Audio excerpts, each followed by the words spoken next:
Hello friends, welcome to மாங்கனி சமையல். இன்னைக்கு நம்ம மாங்கனி சமையல்ல குட்டீஸ்க்கெல்லாம் ரொம்ப ரொம்ப பிடிச்ச உருளைக்கிழங்கு வறுவல் எப்படி பண்றதுன்னு பார்க்கலாம். இது சாம்பார் சாதம், ரசம் சாதம், அப்புறம் தயிர் சாதம், இது எல்லாத்துக்குமே ரொம்பவே அட்டகாசமா இருக்கும். குயிக்கா ஒரு 10 நிமிஷத்துல செஞ்சு முடிச்சிடலாம். சரி வாங்க, இப்ப உருளைக்கிழங்கு வறுவல் எப்படி பண்றதுன்னு பார்க்கலாம்.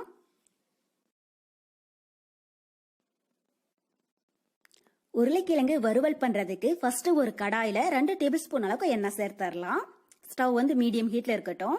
எண்ணெய் நல்லா சூடானதும் 1/4 டீஸ்பூன் கடுகு, கூடவே 1 டேபிள் ஸ்பூன் கடலைப்பருப்பு. இந்த உருளைக்கிழங்கு வறுவலுக்கு கடலைப்பருப்பு, உளுத்தம் பருப்பு நீங்க விருப்பப்பட்டா இன்னும் கொஞ்சம் அதிகமா கூட சேர்த்துக்கோங்க. டேஸ்ட் ரொம்பவே நல்லா இருக்கும். இப்ப இது கூடவே 1 டேபிள் ஸ்பூன் அளவுக்கு உளுத்தம் பருப்பு சேர்த்துட்டு ஸ்டவ் மீடியம் ஹீட்ல வச்சு அதை லைட்டா பொன்னிறம் ஆகிற அளவுக்கு வறுத்துடுங்க. ஹைல வச்சு வறுக்க வேண்டாம், மீடியம் ஹீட்ல வச்சு வருங்க. அப்பதான் கடலைப்பருப்பு, உளுத்தம் பருப்பும் கருகிடாம ஒரே மாதிரி நல்லா வறுபடும். பாருங்க, இப்ப கடுகு பொரிஞ்சு கடலைப்பருப்பு, உளுத்தம் பருப்பும் லைட்டா பொன்னிறம் ஆயிடுச்சு. இப்ப இது கூட 2 காஞ்ச மிளகாய் கிள்ளி வச்சிருக்கேன், அதை எல்லாம் சேர்த்தரலாம். கூடவே கொஞ்சமா கருவேப்பிலை கொஞ்சம் அதிகமா சேர்த்துக்கோங்க. உருளைக்கிழங்கு வறுவலுக்கு இதனுடைய ஃபிளேவர் ரொம்பவே சூப்பரா இருக்கும். இப்ப கருவேப்பிலை லைட்டா பொரிஞ்சதுக்கு அப்புறமா இது கூட மீடியம் சைஸ்ல 4 உருளைக்கிழங்கு தோலெல்லாம் நீக்கிட்டு நல்லா குட்டி குட்டியா கட் பண்ணி வச்சிருக்கேன், அதை எல்லாம் சேர்த்தரலாம். இப்போ உருளைக்கிழங்கு உள்ள சேர்த்துட்டு ஸ்டவ் ஹைல வச்சு ஒரு 5 நிமிஷத்துக்கு கண்டினியூஸா கலந்து விட்டுட்டே இருங்க. அப்பதான் உருளைக்கிழங்கு நல்லா சாஃப்டா வெந்து வரும். உருளைக்கிழங்குல ஃபர்ஸ்டே தோலெல்லாம் எடுத்துட்டு கழுவிட்டு அதுக்கப்புறமா பொடி பொடியா கட் பண்ணி சேர்த்துக்கோங்க. நீங்க கட் பண்ணதுக்கு அப்புறமா தண்ணியில போட்டு அலசி எடுத்தீங்கன்னா உருளைக்கிழங்கு வறுவல் நல்லா மொறுன்னு கிறிஸ்பியா கிடைக்காது. டேஸ்டும் அந்த அளவுக்கு நல்லா இருக்காது. நம்ம இது கூட சேர்த்திருக்கிற கடலைப்பருப்பு, உளுத்தம் பருப்பு இது எல்லாமே உருளைக்கிழங்கோட சேர்ந்து நல்லா வறுபட்டு மொறுன்னு கிறிஸ்பியா கிடைக்கும். சாப்பிடும் போது டேஸ்டும் ரொம்பவே நல்லா இருக்கும்.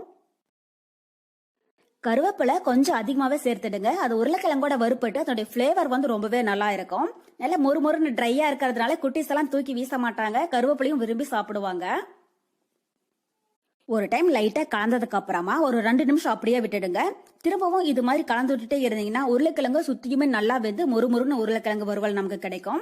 தண்ணி எல்லாம் எதுவும் சேர்க்க வேண்டாங்க, குட்டி குட்டியா கட் பண்ணிருக்கிறதுனால அது சீக்கிரமா வெந்துரும். இது 2 நிமிஷம் அப்படியே இருக்கட்டும்.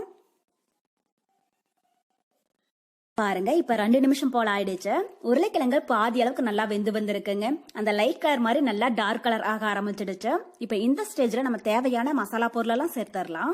உருளைக்கிழங்கு வறுவல் பண்ற போது மூடி போட்டு மூடி வைக்க வேண்டாங்க, ஓப்பன்லயே இருக்கட்டும். அப்பதான் வறுவல் நமக்கு நல்லா மொறுன்னு கிறிஸ்பியா கிடைக்கும்.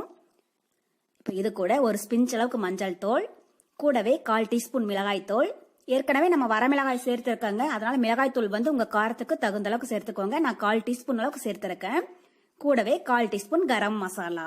கரம் மசாலா சேர்க்கிற போது அதனுடைய ஃபிளேவர் ரொம்பவே நல்லா இருக்கும். நீங்க விருப்பப்பட்ட கரம் மசாலா சேர்த்துக்கோங்க, இல்லைனாலும் பரவாயில்ல, டேஸ்ட் ரொம்பவே நல்லா இருக்கும். அப்புறம் இதுக்கு தேவையான அளவு உப்பு. இதெல்லாம் சேர்த்துட்டு ஸ்டவ் மீடியம் ஹீட்ல வச்சு திரும்பவும் ஒரு 5 நிமிஷத்துக்கு நல்லா வறுத்துடுங்க. அப்பதான் மசாலா பொருள் எல்லாம் உருளைக்கிழங்குக்குள்ள இறங்கி டேஸ்ட் ரொம்பவே நல்லா இருக்கும்.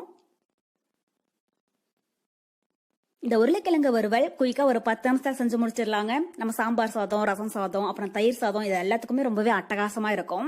செஞ்ச மறு நிமிஷமே காலி ஆயிடும். ஃபர்ஸ்ட் நிறைய இருக்கிற மாதிரி தான் இருக்கும், அப்புறம் குட்டீஸ்க்கெல்லாம் எடுத்து வச்சா அவ்வளவு விரும்பி சாப்பிடுவாங்க.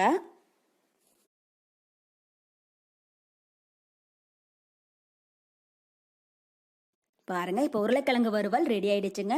உருளைக்கிழங்கு நல்லா சாஃப்டா வெந்து மொறுன்னு கிறிஸ்பியா வந்திருக்குங்க. கடலைப்பருப்பு, உளுத்தம் பருப்பு, கருவேப்பிலை இது எல்லாமே நல்லா மொறுன்னு ஆயிடுச்சு. இப்ப இந்த ஸ்டேஜ்ல நம்ம ஸ்டவ் ஆஃப் பண்ணிடலாம்.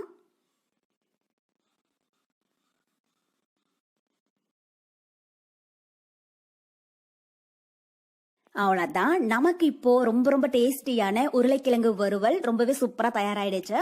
இது பேச்சுலர்ஸ் அப்புறம் பிகினர்ஸ் கூட ரொம்பவே சுலபமா செஞ்சு முடிச்சிடலாம். டேஸ்ட் ரொம்பவே நல்லா இருக்கும். கண்டிப்பா நீங்களும் இதே மெத்தட்ல செஞ்சு பார்த்துட்டு எப்படி இருக்குன்னு கமெண்ட் பாக்ஸ்ல சொல்லுங்க. என்னோட இந்த ரெசிபி வீடியோ உங்களுக்கு பிடிச்சிருந்தா மாங்கனி சமையலுக்கு சப்ஸ்கிரைப் பண்ணுங்க. நன்றி.